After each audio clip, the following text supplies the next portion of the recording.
Hola, ¿qué tal? Buenas noches. Buenas noches a todos los que nos ven desde sus hogares, consultorios.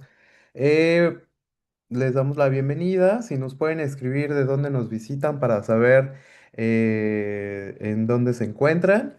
Y pues bueno, vamos a comenzar con este webinar donde vamos a abordar un tema un poco controversial sobre neuromodulación y cómo abordar el TLP, trastorno límite de la personalidad. Saludos a Guadalajara, Querétaro, Ciudad de México.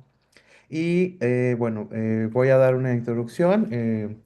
Pues para nosotros es un verdadero gusto dar inicio a este webinar y contar hoy con la participación de un destacado especialista en el campo de la psiquiatría y en la neuromodulación.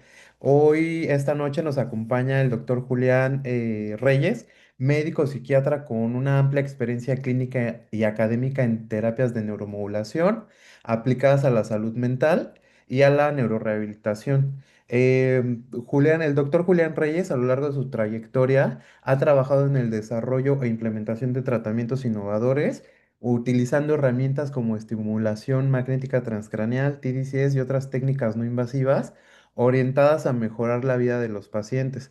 Su trabajo combina rigurosidad científica, experiencia clínica y una visión moderna sobre el futuro de la psiquiatría y las neurociencias. El día de hoy en Metren tendremos la oportunidad de aprender de su experiencia y profundizar en el tema de gran relevancia que es el tema de trastorno límite de la personalidad. Doctor Julián, sin más preámbulos, te agradecemos esta sabiduría que nos vas a compartir y pues te damos la bienvenida. ¿Qué tal? Muchísimas gracias. Buenas noches a todas y todos. Un gran agradecimiento a Raúl, a Medren, que nos ha apoyado ya en otras ocasiones para la realización de eventos académicos. Y bueno, estoy muy contento de estar esta noche con ustedes compartiendo un tema que en lo personal me apasiona bastante. Sin más, me voy a permitir compartir la pantalla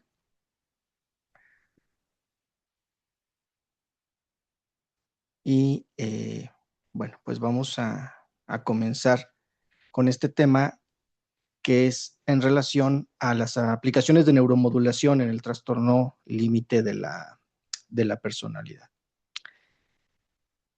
Hace muchos años, cuando estaba preparando mi trabajo de doctorado, leí un artículo que me dejó muy, digamos, marcado, impactado sería la palabra, ya que en este artículo, que era una revisión respecto, pues, aspectos neurobiológicos del trastorno límite de la personalidad, iniciaba el autor mencionando que el trastorno límite representa un reto a la psiquiatría como lo que es la psiquiatría a la medicina. Eh, Iniciaba el autor pues con esa frase tan impactante y a la vez como tan retadora, porque aquellos que nos dedicamos a la práctica clínica en el área de salud mental, llámese colegas psicólogos, llámese colegas psiquiatras y bueno, otros profesionales de la salud mental, sabemos de primera mano el reto que puede en algunas ocasiones pues representar el poder dar un adecuado tratamiento, un adecuado seguimiento a las y los pacientes que presentan trastorno límite de la personalidad. Quiero hacer digamos, como pequeño aviso respecto al tema que vamos a ver hoy. Lo que les voy a mostrar sobre todo cuando vamos a entrar al campo de la neuromodulación, pues representan aplicaciones para uso que son off-label para el trastorno límite, ya que actualmente no existe una aprobación, por ejemplo, aprobada por la FDA o por algún otro organismo sanitario alrededor del mundo, en el que se indique el uso de la estimulación magnética transcraneal o, por ejemplo, de estimulación eléctrica de corriente directa Y si revisamos las guías clínicas, bueno, al menos hasta el momento, pues no existe tampoco como algún grado de recomendación. Sin embargo, por las características del trastorno límite de la personalidad, incluyendo sus bases neurobiológicas, eh, para aquellos que nos dedicamos al campo de estudio de las neurociencias, pues se antoja, digamos, bastante viable el poder utilizar este tipo de técnicas y de metodologías como parte de los abordajes terapéuticos que en un futuro, con mucho mayor conocimiento y libertad, podríamos utilizar en los pacientes y en las pacientes que padecen trastorno límite. Voy a explicar un poquito, vamos a poner un poco en contexto lo que es el trastorno límite y por qué pues representa un reto, ¿no? El TLP o trastorno límite de la personalidad es una condición psiquiátrica que se caracteriza principalmente por cuatro dominios que son básicamente inestabilidad en el área o dimensión interpersonal. Los pacientes pueden presentar mucho miedo al abandono, la presencia de relaciones inestables. De igual manera, se sabe que puede haber también distorsiones cognitivas, como puede ser ideación paranoide transitoria, síntomas disociativos ante situaciones de ansiedad, distorsión de la identidad, difusión de la identidad, así como inestabilidad afectiva, dificultad para la regulación de emociones como el enojo o la ira, sentimientos crónicos de vacío, y fallas en la regulación conductual que se pueden manifestar principalmente como impulsividad, dentro de las cuales pues, podríamos encontrar también la presencia de conductas autolesivas, así como también la presencia de ideación suicida o conductas suicidas. El trastorno límite de la personalidad es una entidad que, si bien es cierto, nosotros nos vamos a revisar la historia de esta condición, vamos a encontrar descripciones, inclusive pues desde el siglo XIX, como las primeras maneras en las que los autores clásicos describían esta condición. Sin embargo, cuando uno revisa literatura científica, pues encontramos que las primeras descripciones a nivel de psicoterapia están alrededor de la década de los finales de la década de los 30 del siglo pasado. Hacia 1953 encontramos algunas descripciones en hospitales y en 1967 se habla ya de una organización límite. Todo esto dentro del constructo de la psicoterapia psicodinámica. Para eso hay que recordar que el doctor Otto Kemper pues es realmente quien le da el nombre al trastorno límite de la personalidad o a esta entidad. En el 1968, principios o muy cercano a los 70 del siglo pasado, pues se hablaba de una esquizofrenia borderline o síndrome borderline. En el 78 se hace una definición mucho más clara de lo que es el TLP. En 1980 aparece por primera vez en el DCM-3. Para 1993 se considera que es una condición tratable. Todo lo que está en verde pues, se habla más bien en cuanto a los criterios, la historia, cómo se le fue dando estructura, y lo que está en color como crema es cuando ya propiamente hablamos de tratamiento. Entonces, en el 93 empieza a hablar que tiene que ver, o más bien que tenemos herramientas que podrían ser útiles para su tratamiento, y técnicamente toda la primera década de este siglo, finales del siglo pasado hasta más o menos el 2007, comenzamos a hablar de terapia basada en evidencia. Para el año 2000 se identifican algunos factores genéticos importantes relacionados con el TLP. De forma bien interesante, hacia más o menos 2005 o 2007 en adelante, comenzamos a encontrar estudios que hablaban de remisión en estudios que daban seguimiento a estos pacientes. Recordar que todavía hace algunos años se decía que el TLP no tenía cura, que no remitía, y bueno, hacia 2011-2012 se propone un nuevo sistema diagnóstico, como ustedes recordarán, el DSM-5, luego tuvimos el DSM-5 revisado y ahora pues parece ser que va a haber una nueva actualización. En cuanto al diagnóstico, pues tenemos dos sistemas de clasificación, como ustedes podrán recordar, o dos grandes sistemas de clasificación, DSM-4, DSM-5, que es norteamericano, y la CIE, en este caso Clasificación Internacional de Enfermedades, CIE-10, que va a transicionar hacia la CIE-11, donde tanto en la CIE como en el DSM vamos a encontrar una serie de criterios diagnósticos de dos entidades que al final vienen siendo el trastorno límite de la personalidad. Para la CIE lo mencionan como trastorno de personalidad emocionalmente inestable o también lo podemos encontrar con otras denominaciones. Pero aquí lo interesante del asunto es que, por ejemplo, si nosotros analizáramos los criterios del DSM-4 versión revisada, que no cambiaron en realidad para el DSM-5, pues encontramos 151 posibles permutaciones distintas para establecer el diagnóstico de trastorno límite de la personalidad. Esto quiere decir que pues los criterios diagnósticos, las manifestaciones de TLP se pueden combinar de 151 formas diferentes donde nos van a dar entonces diferentes como formas en las cuales el TLP se puede expresar clínicamente, de tal manera que entonces cada paciente, eso ya lo sabemos no solamente en el TLP, sino también en otras entidades de psiquiatría o de salud mental, pues cada paciente puede tener un perfil, o tiene, mejor dicho, un perfil que lo hace muy especial, que lo hace único, pero que también da la pauta de que podemos hablar inclusive de subcategorías o digamos como subdimensiones que se pueden expresar en mayor o menor medida dentro de lo que es el trastorno límite de la personalidad. Ejemplo de ello lo tenemos en un instrumento que es la entrevista diagnóstica de TLP de Gunderson, por ejemplo, la versión revisada, donde él habla de 4 dimensiones: la dimensión afectiva, la dimensión cognitiva, dimensión de impulsividad y dimensión de relaciones interpersonales. Entonces, cuando uno contesta, por ejemplo, ese instrumento, cuando uno contesta esa entrevista, resulta bastante interesante cómo algunos pacientes que cumplen, digamos, con las características para un trastorno límite, pero cómo algunos pacientes van a tener predominio de síntomas afectivos, o otros van a tener predominio de impulsividad, o otros van a tener predominio de dificultades en relaciones interpersonales, y a eso me refiero, con que podemos tener entonces como una caracterización mucho más fina o detallada del trastorno límite de personalidad.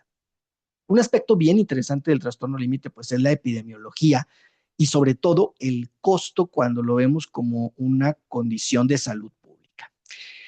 A nivel mundial no se ponen totalmente de acuerdo cuál es la prevalencia. Y esto puede suceder por varios factores. Uno, desde la manera en la que ha ido evolucionando los criterios diagnósticos, así como también han ido evolucionando los métodos y las técnicas para un adecuado diagnóstico, así como otros factores socioculturales, incluso del acceso a la salud, que puede influir al momento que se hacen estudios epidemiológicos. Pero por mostrarles un panorama general, por ejemplo, en Estados Unidos, diferentes estudios reportan que la prevalencia que se ha encontrado es alrededor del 1.3 hasta el 5.9% de la población. Mientras que, por ejemplo, en Inglaterra alcanza el 3.2, en Noruega el 0.7%, Países Bajos 1.1%, Australia 2.7%. En el caso de México no hay como muchos estudios actualizados respecto a la epidemiología. Hay alguna revisión, por ejemplo, de ahí del 2018, viene en una página del gobierno federal, donde hace mención que para el caso de nuestro país, se considera que aproximadamente el 1.5% de la población podría padecer trastorno límite de la personalidad. Digo, habría que revisar los datos, habría que revisar los instrumentos utilizados y la manera, ¿no?, en que se aplicaron también dichos instrumentos en los que se realizó el diagnóstico. Esta diapositiva en particular me gusta bastante, no es una diapositiva pues realmente actualizada, ya tiene sus años, pero trato siempre de ponerla cuando hablamos de TLP y los temas de epidemiología por lo siguiente. Eh, Esta es una diapositiva en la cual pues yo intenté hacer una, digamos, relación. Es algo más bien empírico, o sea, no hay una metodología estadística como tal en esta diapositiva. Es simplemente juntar dos datos. Uno, la prevalencia del TLP en los países que les acabo de mencionar, y algo que se conoce como índice Gini, que se viene del Banco Mundial, que tiene que ver con el nivel de desigualdad. A mayor índice Gini, mayor desigualdad, y a menor índice Gini, pues podríamos hablar de que hay una mayor igualdad entre los diferentes habitantes de ese país. Y resulta muy pues, llamativo, interesante, por ejemplo, que para el caso de Turquía y de Estados Unidos, donde pues para este caso tenían el índice de los índices Gini más altos, la prevalencia de TLP, por ejemplo, en Turquía alcanza hasta el 13.4% y en Estados Unidos, como mencionábamos, hasta el 5.9%. Pero si revisamos, por ejemplo, países como Austria, Países Bajos o Noruega, donde el índice de desigualdad es mucho más bajo, en el caso, por ejemplo, de Países Bajos, el índice Gini, perdón, ya era bajo, pero la prevalencia de TLP, pues alrededor del 1%, y para el caso de Noruega, la prevalencia de TLP del 0.7%. Digo, habría que hacer más estudios en ese sentido de cómo influyen ciertos factores socioeconómicos también para pues el desarrollo del trastorno límite de la personalidad. Durante mucho tiempo se creyó que el trastorno límite de personalidad era una condición que predominaba más en el sexo femenino. La realidad es que hoy por hoy sabemos que la prevalencia es igual en ambos sexos, sin embargo el diagnóstico es hasta 3 veces más frecuente en mujeres que en hombres. Esto se puede deber a factores relacionados con aspectos socioculturales donde las mujeres tienden más a buscar la atención médica. Actualmente el trastorno límite, actualmente y desde hace varios años, el trastorno límite se considera como uno de los trastornos de personalidad más comunes en la práctica clínica. Por ejemplo, se ha visto que hasta el 6% de pacientes con TLP se pueden encontrar en consulta externa, pero si nos vamos a psiquiatría, hasta el 28% de los diagnósticos que encontramos es trastorno límite de la personalidad, un 15% de diagnóstico como uso común en servicio de urgencias y hasta un 25% del diagnóstico cuando nos vamos a pues estudiar los motivos de ingreso en hospitalización en psiquiatría. Tiene una altísima comorbilidad con otras condiciones psiquiátricas, hasta un 73, técnicamente 74% de comorbilidad con otros trastornos, hasta un 88% con trastornos de ansiedad a lo largo de la vida, 20% en el caso de comorbilidad con trastorno por déficit de atención, hasta 40% técnicamente con estrés postraumático y hasta un 70% de comorbilidad de desarrollar depresión a lo largo de la vida. De hecho, se considera como que el trastorno límite de la personalidad puede ser un factor que predisponga a que se presenten nuevos cuadros de depresión. También tenemos una alta comorbilidad con abuso de sustancias, sabemos que hay un alto nivel de impulsividad, conductas autolesivas y en el caso específico de esta condición, la conducta suicida se eleva mucho, donde se sabe que hasta el 80% de los pacientes con trastorno límite pueden presentar un intento y hasta un 10% de los pacientes con TLP podrían fallecer derivado de un suicidio consumado. Son usuarios constantes de servicios de emergencia, hospitalización, casas de medio camino, asistencia social, legal, laboral, un 50% más que la población general en términos de lo que comentábamos de suicidios consumados. Bueno, mencionábamos ahorita un poco, pues esta paradoja de género, pues en realidad se diagnostica más en mujeres, pero en realidad está igual en hombres y mujeres. Un aspecto importante es que puede haber una reducción de 14 a 32 años en la esperanza de vida asociados al diagnóstico de trastorno límite de la personalidad. Es una condición médica del área de salud mental, del área de psiquiatría, que genera un alto costo desde el punto de vista de salud pública, desde el punto de vista de políticas de salud. Datos no tan actualizados, ya tienen un poquito de tiempo, pero para que nos demos una idea, todavía hace aproximadamente unos 5 o 6 años, se consideraba que el costo año paciente en Estados Unidos podría rondar los $50,000. En el caso de Inglaterra, hasta $13,000 al año. En el caso de Países Bajos, hasta más de 11,000 euros al año. Eso por costos directos, pero los que les pongo aquí abajo que dice $41,000 a 6 meses en Estados Unidos y 5,700, eso tiene que ver con costos indirectos asociados, por ejemplo, a ausentismo laboral o cambios que tenían que hacer como las familias en función de poder atender pues el caso de su paciente, ¿no? Junto con la depresión mayor es la condición que más se asocia a días de trabajo interrumpido y tan importante es así que en Estados Unidos, miren qué casualidad, diría un famoso programa de aquí de México, sin querer queriendo, porque resulta que en Estados Unidos el mayo se considera como o se celebra como el mes del trastorno límite de la personalidad. Es una condición, como comentábamos, que se tiende a cronificar a lo largo del tiempo, aunque sabemos hoy que podríamos hablar de remisión. Y la trayectoria que se ha observado de manera clínica, a través también de diferentes estudios epidemiológicos, parece debutar en los primeros años de la edad adulta. Por eso es importante mencionar que de acuerdo, por ejemplo, a los sistemas de clasificación como son el DSM, el diagnóstico se puede establecer a partir de los 18 años.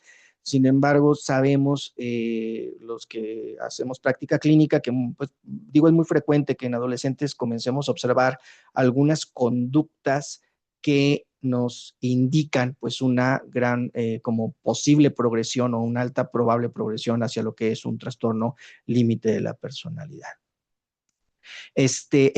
A finales, bueno, en la adolescencia y como a finales de la adolescencia tendríamos el pico máximo de impulsividad, inestabilidad afectiva, el tema de las conductas autolesivas.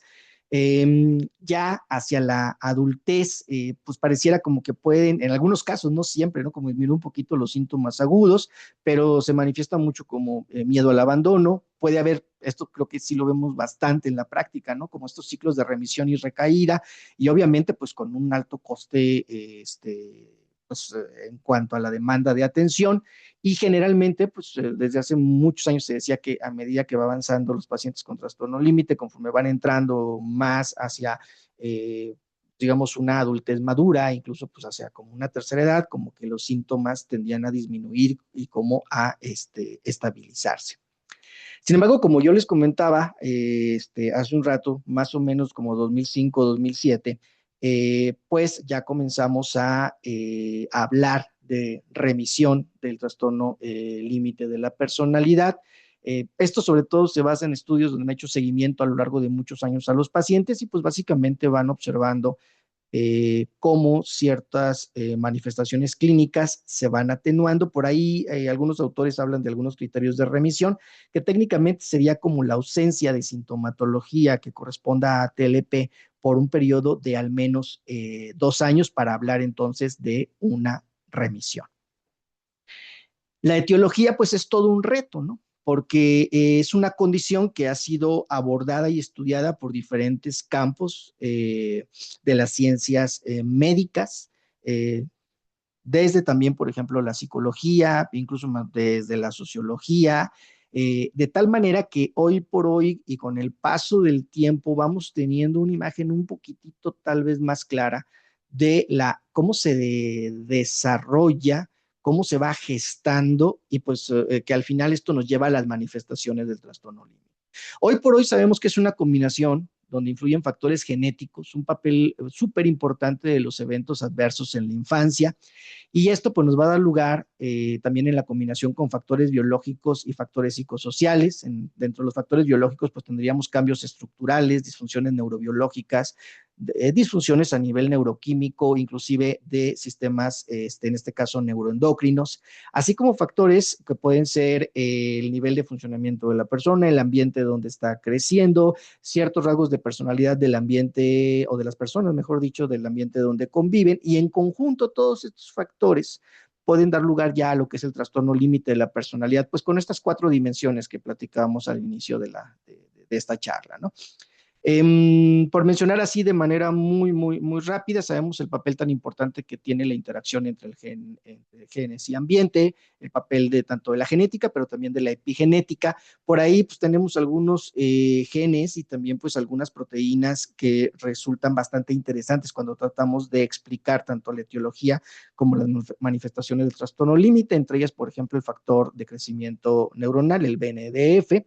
También sabemos que hay estructuras cerebrales que juegan un papel muy importante, un rol muy importante en el desarrollo del TLP, como son pues las regiones límbicas y también regiones corticales, como puede ser la corteza orbitofrontal, la corteza cingulada anterior, la corteza prefrontal dorso lateral. Se han hecho muchísimos estudios de imagen técnicamente pues desde la década de los 90 a la actualidad. Hoy día se siguen haciendo estos estudios de neuroimagen, pues donde también se ha encontrado que puede haber alteraciones en la conexión de diferentes regiones cerebrales. También sabemos que en los pacientes con trastorno límite puede haber una falta de balance, digamos, en la regulación entre estructuras como la corteza prefrontal y pues esta función moduladora o inhibidora, en este caso que envía la corteza hacia la amígdala, donde se sabe que en los pacientes con trastorno límite de la personalidad, pues podemos tener también entonces hiperactividad de la amígdala.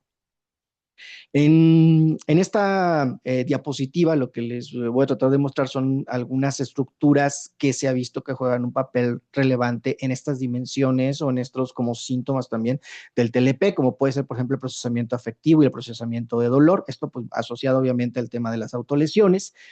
Áreas que son importantes en relación a la distorsión cognitiva, hiperreactividad de estímulos negativos e impulsividad, ¿no? Por ejemplo, si hablamos de procesamiento de dolor, veríamos que estructuras que tienen un papel muy importante son la corteza dorsomedial, corteza prefrontal dorsolateral, digamos la ínsula, nada más que por la forma aquí de la imagen no alcanzamos a distinguir la ínsula, a nivel tanto de la amígdala y también como del hipotálamo. Cuando hablamos de distorsión cognitiva, que puede dar lugar, por ejemplo, a la difusión de identidad, donde también estaríamos hablando como la ideación paranoide transitoria, pues nuevamente la corteza prefrontal dorsomedial, a nivel también, sobre todo como de ínsula, la unión temporoparietal, la precunia, por ejemplo, que nos está mostrando que juegan ahí un papel importante en el caso de la precunia de la dorsomedial con hiperactividad. Aquí es más como hacia la porción posterior del cíngulo, donde hay hiperactividad y reducción de actividad, por ejemplo, en la unión temporo-parietal. En el caso de la hiperreactividad, estímulos negativos, pues vemos que hay muchas más estructuras que están jugando un papel importante, porción anterior de la corteza cingulada, corteza orbitofrontal, amígdala, hipotálamo, hipocampo, algunas estructuras a nivel de tallo, nuevamente la corteza prefrontal dorsolateral, la prefrontal ventrolateral, nuevamente la ínsula e impulsividad. Vemos también la corteza prefrontal ventrolateral, el estriado y la corteza prefrontal orbitofrontal. Entonces, esto nos permite tener un mapa como muy general de cuáles podrían ser como estructuras que son targets, digamos que podrían ser buenas candidatas en términos de intervención, tanto farmacológica, pero también desde el punto de vista de neuromodulación o en la combinación incluso en neuromodulación con otras técnicas como puede ser psicoterapia. Otros factores que se han estudiado como parte de la etiología y como parte de las manifestaciones del trastorno límite, tal vez no en la etiología, pero sí como de la manifestación de esta condición, pues sabemos que existe una disregulación en el eje hipotálamo hipófisis adrenal, existe una como respuesta alterada a nivel de cortisol. También se ha estado estudiando muchísimo la influencia de la oxitocina. Se sabe que en algunos pacientes puede haber como alteraciones en los niveles de oxitocina y esto puede estar relacionado también con, pues básicamente, el apego con las relaciones interpersonales, lo han asociado mucho, con, por ejemplo, con la presencia de desconfianza y pues con dificultad para establecer relaciones duraderas. También se ha revisado un poco pues el papel del sistema opioide como parte pues de las manifestaciones del trastorno límite, sobre todo relacionado con el tema de las autolesiones. Y también como pues esta desconexión, digamos, entre podríamos decirlo así, la dificultad a veces para encontrar algunas emociones o la desconexión entre el sentimiento y la desconexión entre la sensación, ¿no? Es muy frecuente que en algunos pacientes con trastorno límite, por ejemplo, estén manifestando un determinado estado emocional, pero físicamente reaccionan o digamos, la manera en la que se muestran es como distinta, digamos, puede ser inclusive como contraria lo que nos están diciendo que sienten con lo que su cuerpo nos está expresando en ese momento. Ambivalente sería como la palabra.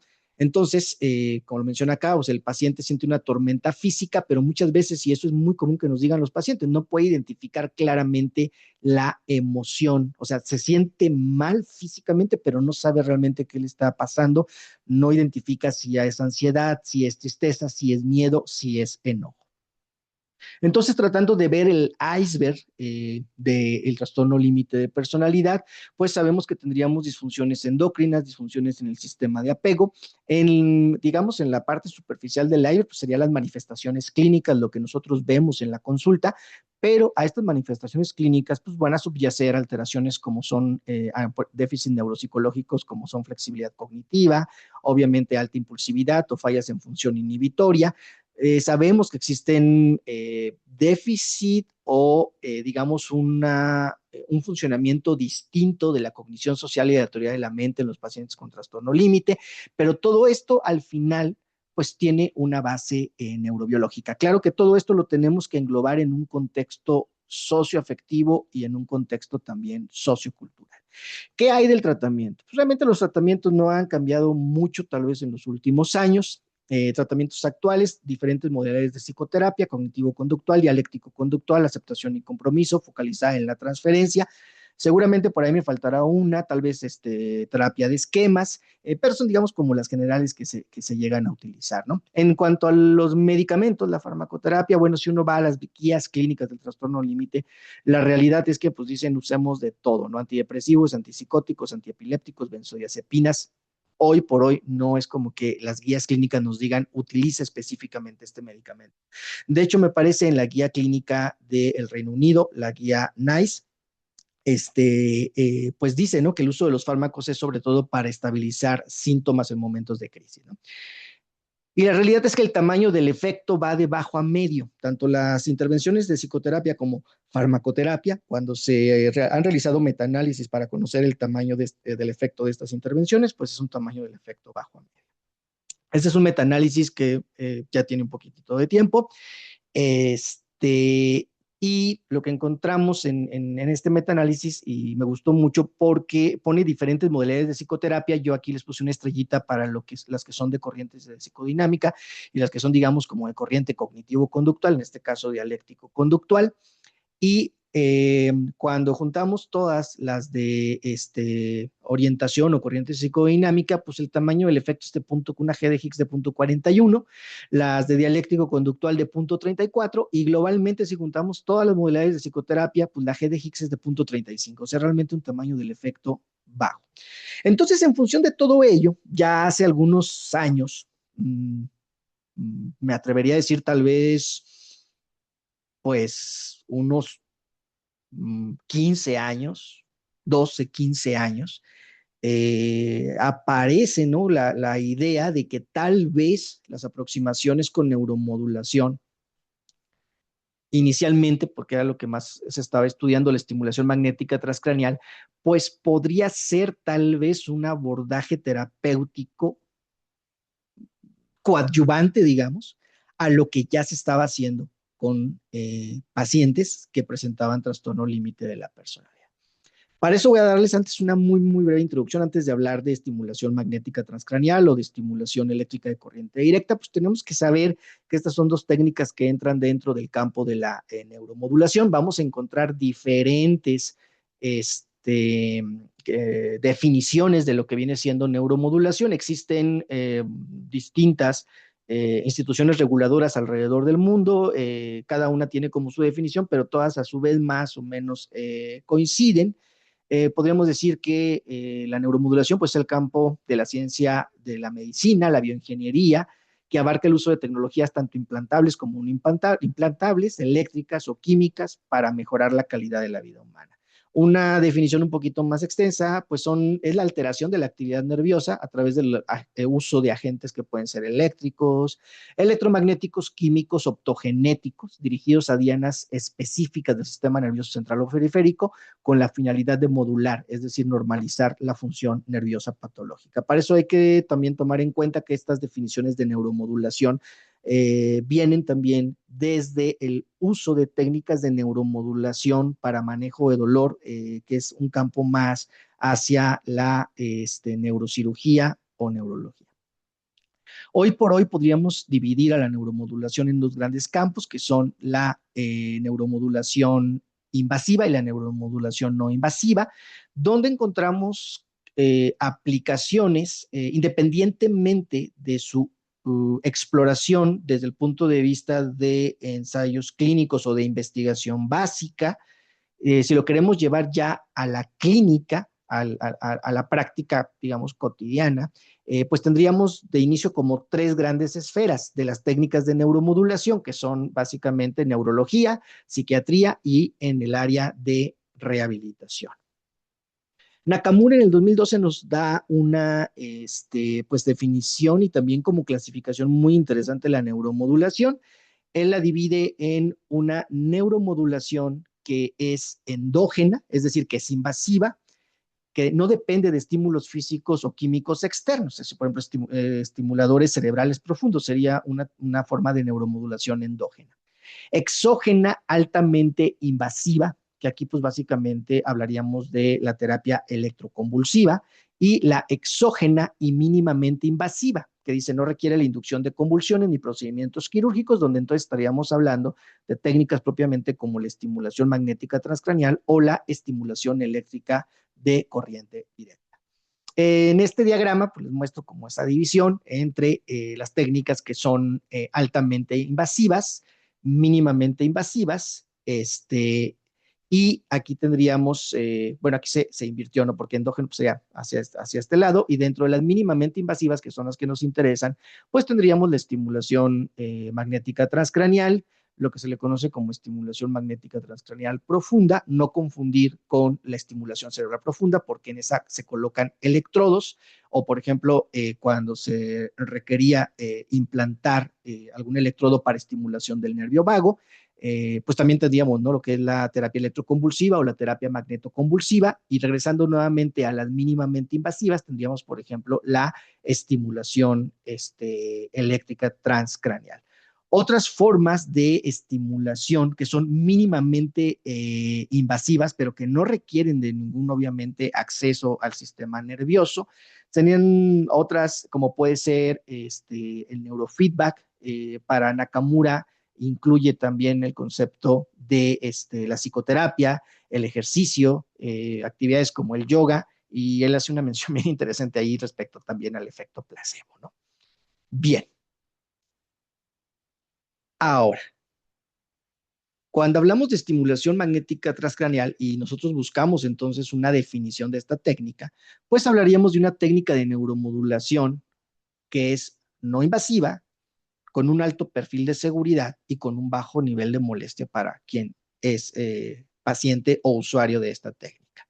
Básicamente la forma en la que funciona la estimulación magnética es que vamos a usar campos magnéticos oscilantes, eso es muy importante, campos magnéticos oscilantes, que se aplican sobre la superficie del cuero cabelludo para inducir corrientes eléctricas localizadas en áreas corticales específicas, que nos va a permitir generar actividad eléctrica y algo muy importante cuando hablamos de estimulación magnética transcranial, potenciales de acción de forma controlada y focalizada.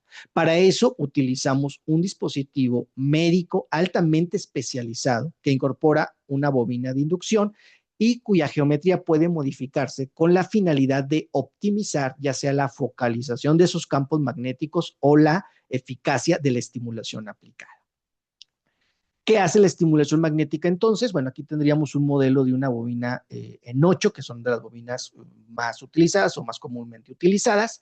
Estas bobinas lo que hacen es que van a tomar energía, corriente eléctrica, yo siempre lo digo como de la corriente doméstica, o sea, uno lo conecta al enchufe que tenemos en el consultorio o en la clínica o en el hospital, y entonces el equipo de estimulación toma una enorme cantidad de corriente eléctrica, junta aproximadamente 2000 volts, y por una serie de procesos que a otra ocasión podremos explorar a mayor profundidad, genera una enorme descarga de esa corriente eléctrica, y esa corriente eléctrica llega propiamente a lo que son las bobinas de estimulación.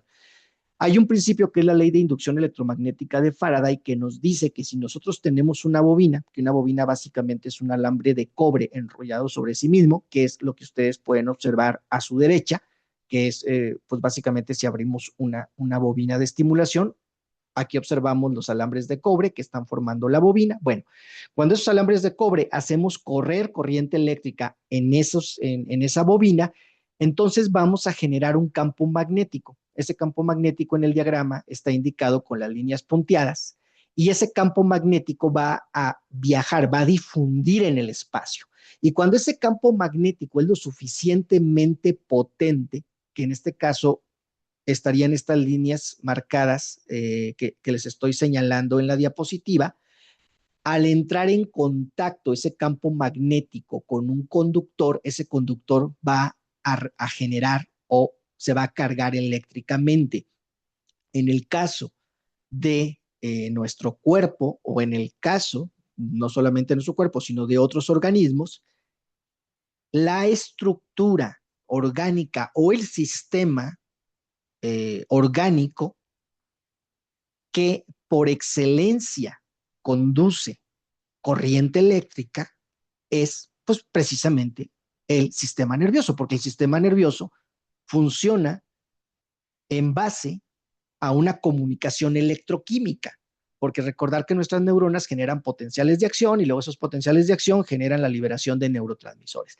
Entonces, lo que estamos haciendo con la estimulación magnética, cuando el campo magnético es lo suficientemente potente, es que estamos induciendo corriente, actividad eléctrica en esas neuronas, generamos potenciales de acción. Y aquí en la imagen, estos puntos azules representarían las áreas o los sitios de máxima activación. Recordar entonces que la estimulación magnética es una técnica de neuromodulación no invasiva cuyo principio se basa en que generamos potenciales de acción, recordando que el potencial de acción es un evento todo nada. ¿Existen técnicas de neuromodulación que no generan potenciales de acción? Sí, entre esas la estimulación eléctrica de corriente directa o alguna de sus variantes. ¿Qué otras técnicas de neuromodulación nos generan potenciales de acción? Al menos desde las que usamos en el campo de la psiquiatría, pues tendríamos la terapia electroconvulsiva, nada más que como su nombre lo indica, la terapia electroconvulsiva genera una enorme cantidad usa una enorme cantidad de corriente eléctrica para inducir un evento convulsivo, cosa que no sucede con la estimulación magnética transcranial. Y ese es un punto importante que la diferencia de la terapia electroconvulsiva.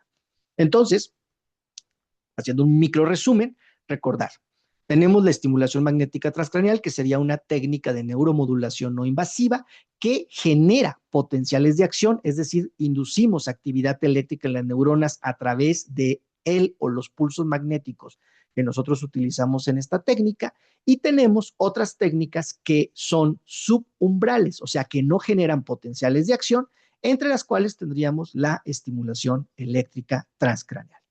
En esta imagen, de manera muy rápida, les muestro la diferencia en cuanto a los campos eléctricos inducidos en el cerebro utilizando las tres técnicas: estimulación eléctrica de corriente directa, estimulación magnética transcranial y terapia electroconvulsiva. En la parte de abajo es una reconstrucción de cómo se difunden esos campos eléctricos. Podemos ver que la difusión con la estimulación eléctrica de corriente directa es una difusión bastante amplia, pero interesante. El campo eléctrico es muy bajito. Nos dice que para la TDCS, pues es menos de 1 volt por metro, mientras que si hablamos de estimulación magnética o de terapia electroconvulsiva, pues ese campo eléctrico se nos va a una cantidad mayor a 100 volt metro, que esa es una manera en la que se mide el, digamos, como el campo eléctrico inducido. ¿Cuál es la historia de la estimulación magnética? Bueno, los equipos modernos aparecen por ahí del 85 por el equipo de Barker y colaboradores, y es en el 95 donde pues inicia de manera experimental un tratamiento con estimulación magnética en una paciente con depresión que no respondía. Se observó que era un tratamiento pues probablemente como seguro, mejoraban los síntomas, no mayores efectos secundarios. Después en el 2008 es aprobada por la FDA, y hacia el 2013 aparece, al menos en PubMed, como el primer estudio, en este caso un reporte de caso de Arbavi, del uso de estimulación magnética de alta frecuencia en una paciente con TLP. En 2014 aparece un piloto de CAI-HOL, 5 pacientes activos, 5 pacientes con placebo, donde se les da estimulación magnética transcranial. En el 2016 aparece igual un estudio piloto. Ahí estimularon pacientes en el área de cerebelo con trastorno límite de personalidad. Y hacia el 2017 aparece igual un estudio de 3 casos de estimulación magnética transcranial. En este caso fue publicado, bueno, los autores fue Downer, que es uno de los grandes investigadores en el área de estimulación magnética, pero también en el 17, pues con mucha felicidad aparece nuestro artículo, que es un ensayo clínico donde nosotros pues comparamos dos modalidades distintas de estimulación magnética transcraneal en pacientes con trastorno límite. Lo pueden ustedes revisar en la revista brasileira de psiquiatría. Por ahí me faltó otro. En el 2019 publicamos un segundo artículo de estimulación magnética en corteza dorsomedial. Algo muy interesante es que cuando íbamos a revisar pues cuántos artículos había de estimulación magnética y trastorno límite, estoy hablando de por ahí del 2018 más o menos, pues había 8 artículos, ¿no? En 2017 pues había 8 artículos de estimulación magnética y TLP, pero cuando revisábamos exorcismo, pues encontrábamos más de 12,000 artículos. Lo volvimos a revisar en el 2026, pues aumentamos de 8 a 34 artículos en el caso del trastorno límite y más de 17,000 artículos para exorcismo cuando lo buscábamos en PubMed. ¿Cuál ha sido la evolución en la investigación del trastorno límite y la estimulación magnética transcraneal? Pues del 2005 al 2019, pues hay como una fase de exploración inicial, comienza a haber como más interés científico respecto al uso de esta técnica en el TLP. Tenemos los estudios pioneros y del 2020 al 2026, donde hay más auge de las técnicas de neuromodulación, pues vemos un incremento, ¿no? 2005-2012, poquitas publicaciones, 2013-2019, 10 publicaciones, y así ha ido como aumentando, ¿no? Ya del periodo del 2020-2024 hay 22 publicaciones totales, y ahorita, pues, digo, en lo que va del año, pues hay como hay 8 publicaciones, pero pues todavía falta, ¿no? En el caso de la estimulación eléctrica de corriente directa, cuando hacemos una revisión en PubMed de TDCs y trastorno límite, antes del 2018 realmente no encontrábamos información, no encontrábamos datos, pues la información es del 2018 al 2026. 2018-2021, 6 artículos, luego 4 y ahorita pues se incrementó a 7 artículos. Aquí cabe mencionar que en esto que yo les menciono, bueno, que les estoy diciendo, perdón por la redundancia, dicen, bueno, pues es que no va a coincidir, ¿por qué nos dices acá que había 34 artículos en el 2026 y de repente aquí aparecen pues, muchas más publicaciones que nos dan más de los 30 y tantos artículos? Bueno, es que aquí está considerando también pues algunas revisiones sistemáticas, algunas revisiones simples, algunas cartas al editor, no propiamente ensayos clínicos. Lo que yo me refiero acá eran propiamente como ensayos clínicos. Bueno, es una revisión de los primeros estudios que se hicieron. Arbavi, un solo paciente, 10 sesiones a 10 Hz. Caijol, 10 sesiones a 10 Hz. No me voy a detener mucho en esto. Después encontramos, bueno, esta tablita representa como los ensayos clínicos que se han realizado un poco hacia la actualidad. Pues aquí tenemos el que les comentaba de la autoría del grupo, estimulación magnética transcraneal. Bueno, aquí lo separa porque lo hicimos del lado derecho y del lado izquierdo, por eso aparecemos dos veces, pero es técnicamente el mismo artículo. Luego el de Ángel Calderón, él estuvo con nosotros en la maestría en el 2021, estimulación corteza dorsomedial. Caijol, 2014, que fue de los pioneros, estimulación del lado derecho. Este nombre medio impronunciable en el 2018, estimulación en corteza prefrontal del lado izquierdo. Kujovic en el 2024, Theta Wars, interesante en el lado izquierdo, y Pfeffer también Theta Wars de forma bilateral. Entonces vemos que todavía hay mucho campo de investigación y exploración en el caso del TLP. De forma interesante, me parece que aquí no incluyeron el de Downer, que ahí fue pues más bien una revisión de 3 casos de trastorno límite tratados con estimulación magnética. Luego tenemos la otra técnica, que es la estimulación eléctrica transcraneal, que les decía hace un instante, pues es una técnica no invasiva, pero es subumbral, es decir, no genera potenciales de acción. ¿Tiene sus ventajas? Sí. La estimulación eléctrica transcraneal se basa en colocar 2 electrodos, generalmente se usan corrientes muy bajas, de 2 a 4 miliamperes. Se coloca un electrodo positivo y un electrodo negativo. El electrodo positivo genera una despolarización y el electrodo negativo genera una hiperpolarización, es decir, baja la excitabilidad y pues hay una corriente continua que fluye desde el polo positivo al polo negativo. Ventajas, pues no tiene mucho riesgo, no genera convulsiones, a diferencia de la estimulación magnética transcraneal, que si se utiliza de manera inadecuada podemos inducir convulsiones en los pacientes. En el caso de la TDSS no generamos convulsiones. Si no usamos bien la técnica, sí podríamos generar una quemada en la piel, o sea, una lesión por quemadura, pero no convulsiones. La ventaja es que son dispositivos portátiles, tienen son pues, bastante costo efectivos, y el mecanismo de acción pues se basa en la inducción de plasticidad, donde se ha asociado mucho a los fenómenos de potenciación a largo plazo, también conocida como LTP.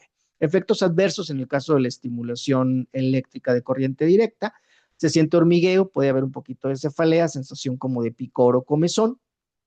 Digo, si no pusiéramos como mucha atención, podría haber una quemadura, pero pues no tenemos riesgo de suicidio por sobredosis, por ejemplo, bastante compatibles con la polifarmacia, ¿no?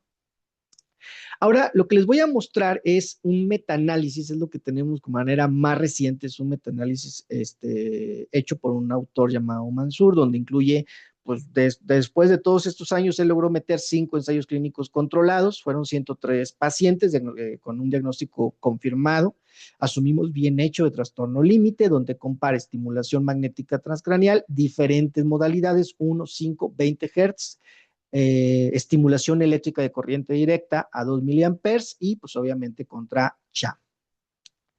Aquí viene como todo el esquema de cómo fue seleccionando los artículos, digo, al final se queda con 5 ensayos clínicos. Bueno, lo que él encuentra en su metaanálisis, pues que la TDCS a 2 miliamperes, pues resulta bastante, es la única que le dio como diferencias significativas para lo que viene siendo la atención del control de impulsividad. En el ensayo clínico que revisa este autor, Mansur, pues ellos dicen, bueno, TDCS es la que sale con una mejor puntuación respecto a cambios específicamente en la dimensión de impulsividad. Él no encuentra diferencias con la estimulación a 1 Hz, 5 Hz o 20 Hz.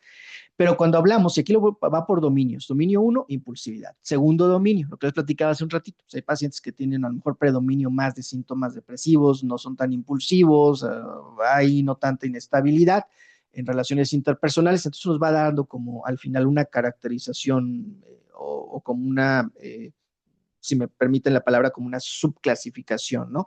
De los pacientes y las pacientes con trastorno límite, ¿no? Entonces, por ejemplo, si hubiera predominio de síntomas depresivos, él dice, bueno, lo que nosotros encontramos fue una superioridad de la estimulación de alta frecuencia. En este caso, el estudio que él incorporó es un estudio de estimulación a 20 Hz con un buen tamaño del efecto de 1.97. Dice, bueno, la estimulación a 20 Hz parece ser que induce neuroplasticidad y esto pues es como bastante consistente con los protocolos que ya tenemos para el uso de estimulación magnética en depresión mayor.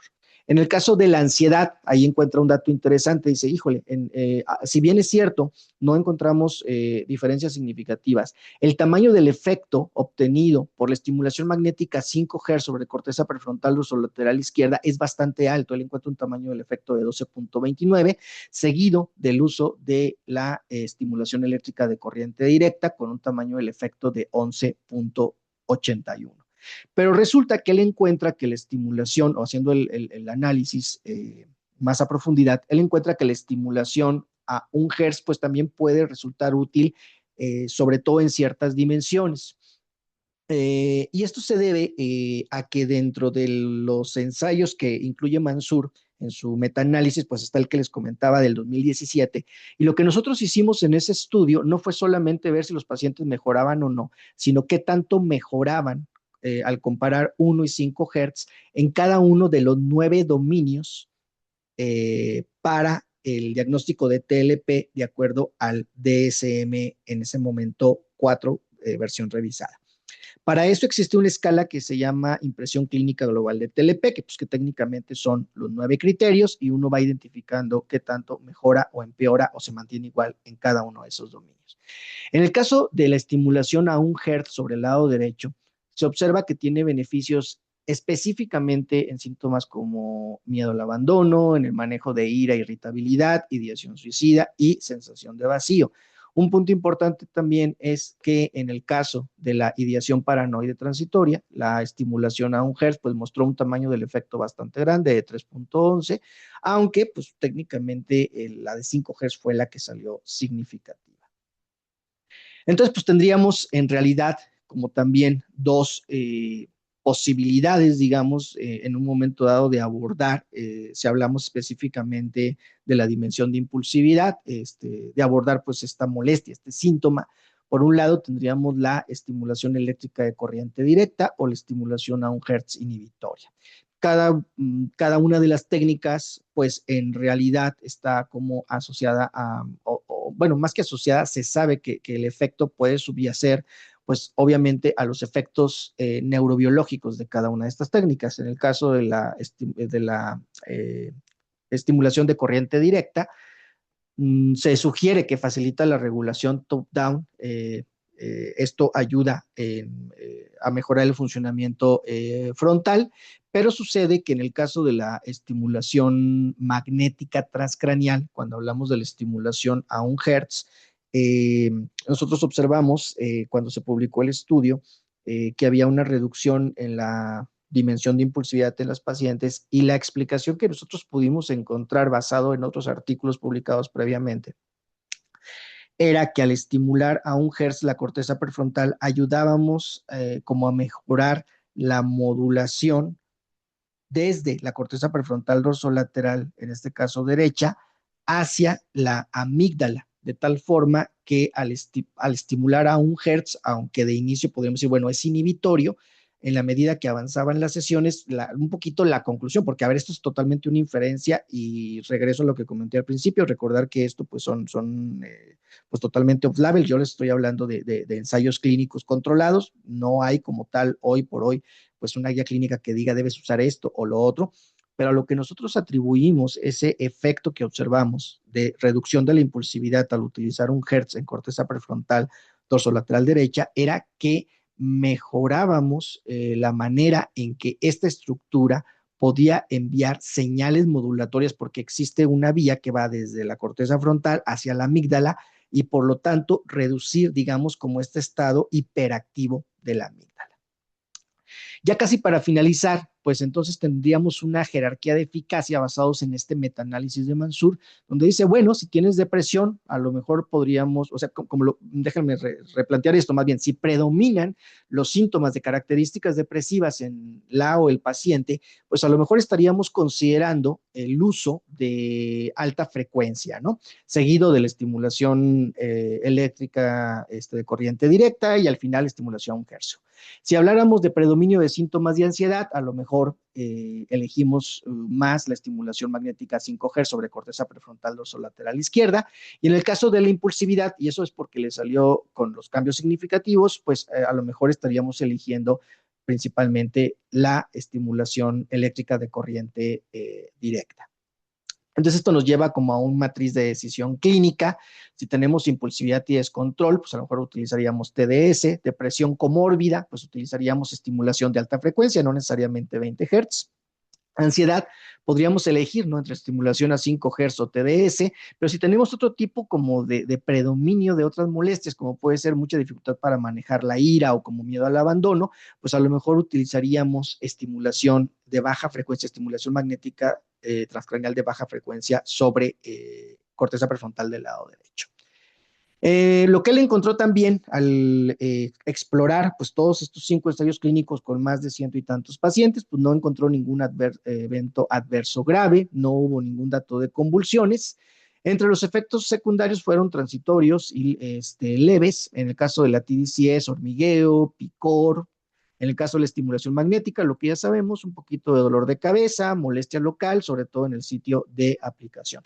De tal manera que pues, también concluye él en su metaanálisis que las técnicas de neuromodulación no invasiva pueden ser una opción segura y bien tolerada en pacientes con trastorno límite de la personalidad. Y bueno, yo les agradezco mucho su atención. Con esta diapositiva pues, les quiero dar las gracias, nuevamente dar las gracias a MedRent, a Raúl Corona por la invitación y pues nada, no me queda nada más que agradecerles su atención. Muchísimas gracias. Muchas gracias, Doc. En lo que mandan sus preguntas, ya estaba viendo que están mandando algunas. Les voy a presentar nuestros próximos eventos para que estén pendientes de todo lo que vamos a tener en estos próximos días.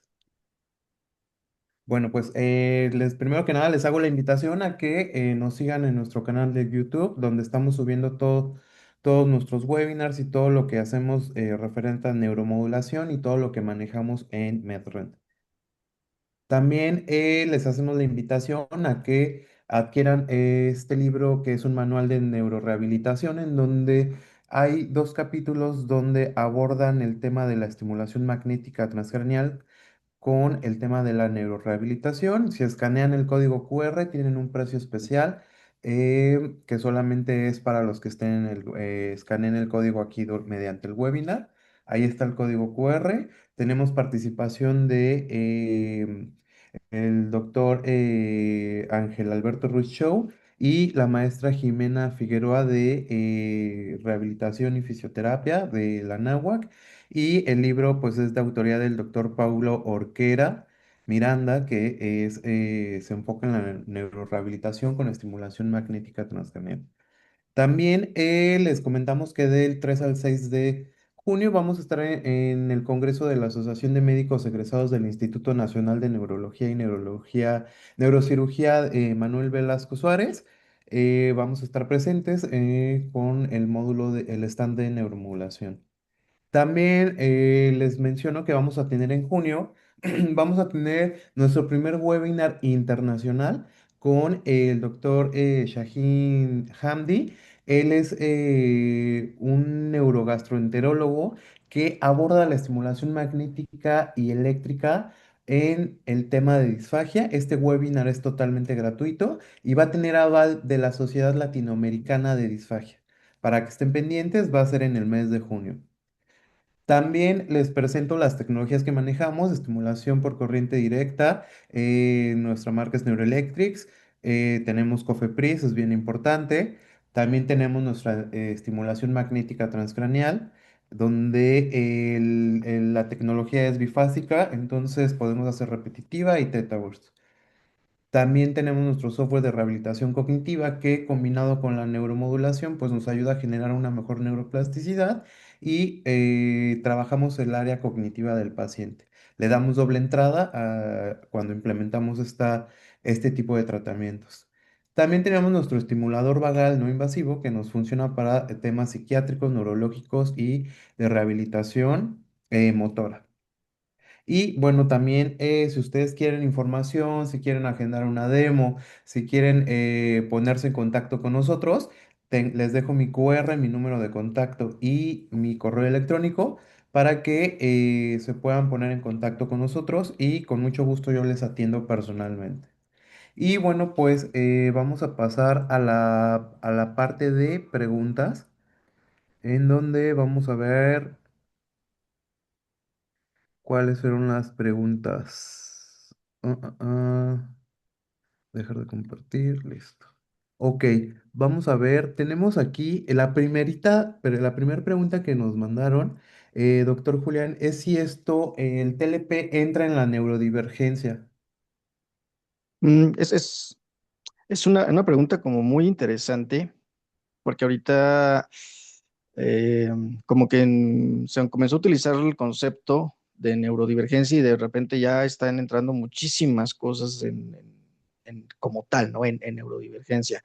Hay posturas que podrían decir, pues es que todos somos neurodivergentes, ¿no? Es decir, pues todos somos individuos únicos y especiales con una como interpretación única y especial de la realidad y del mundo.